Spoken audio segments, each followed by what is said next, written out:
and global dominance, of course, by China. Now, right now, it sees institutions like the World Economic Forum and the WHO as useful vehicles through which to exert their will and weaken their adversaries. Economic and military preeminence is the CCP's ultimate goal. And now with Donald Trump gone, they believe they're on a glide path to accomplishing this. Joe Biden's entire mandate is solving the coronavirus pandemic. Nothing more, nothing less.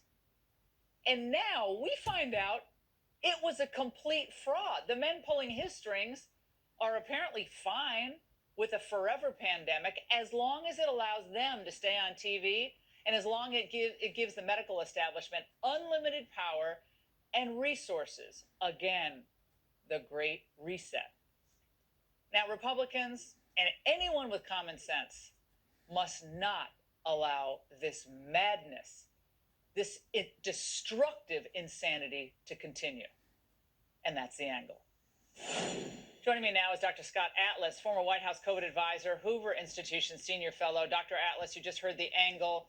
Dr. Fauci got a little comfortable in his interview with the Washington Post this morning, making it clear that the United States, quote, is not safe if this virus is still raging in any other part of the world. What does that mean for getting back to normal anytime soon?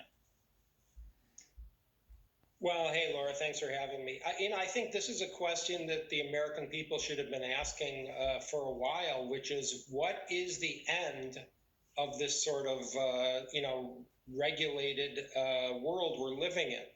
And frankly, according to the scientists, the real scientists who are actually doing the research, we look at people like the Bhattacharya and Gupta column in the Wall Street Journal, the end of the pandemic is in grasp here, which is just vaccinate and protect the people who are high risk, and everybody else can restore life back to normal. This is the rational, sensible way. We have a virus here that has a target audience, if you will, of high risk. It's not true that everyone's at high risk from this virus. It's not true that, for instance, children need to be locked out of in-person schools. The data is in. It's been in for months, by the way. It's nothing new. And yet people just say the science, and they don't talk about the actual data or don't know the data. We have to get a grip here as a country. Dr. Atlas, I'm going to interrupt you. You're very smart, but he knows the data. Okay, I don't buy that Fauci doesn't know the data. I mean, he's on TV a lot more than you. So I don't know when he's doing all of his work, but apparently he's just working away constantly. But the idea that he doesn't know the data, I don't believe that for a second. He's made it clear now that we're not going back to normal. I think the exact same thing that I said in May continues to happen. The goalposts will always shift.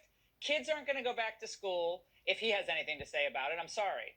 They're not going to force the kids to go back to school. Teachers aren't going to want to go back because, Burkina Faso doesn't have full vaccines for everybody against the coronavirus, or there's a mutation somewhere.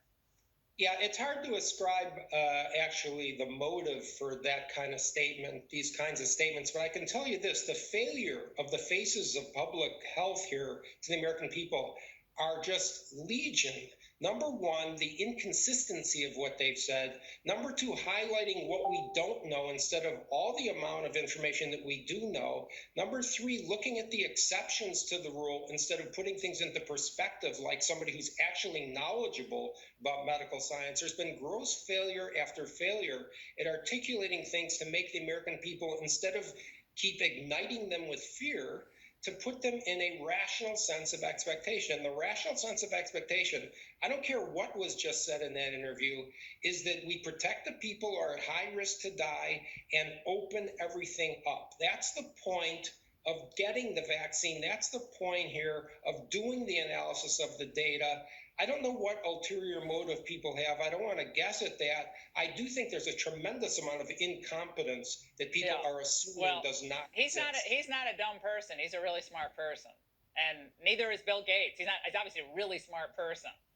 And they're talking about global structures, global surveillance, global interests. It's got to be a global Well, at some point we just got to, be able to go to weddings and funerals and the Rose Parade and NASCAR and all the stuff that makes life for a lot of people. I'd make 2 points if I can. Number Real one, quick. I don't care what Bill Gates says. I don't know why anyone cares what Bill Gates says about this. Hallelujah. You know, if people want to talk about computer programming or how to do a computer business, that's fine. That's just completely ridiculous to listen to that. But the second point here is that this is a free country. The American people have to get the information and decide how they want to live. Where is the independent spirit here that America is known for? Where are these tough New Yorkers that everybody keeps talking about? I think, this is really not supposed to be a dominant government on personal behavior. People have to understand the information and make decisions about what they're going to do. Of course, the problem is independent thought is being stricken from the internet. And you're called anti-science when actually you're following everything from Farr's law to Mueller's ratchet to understand viruses.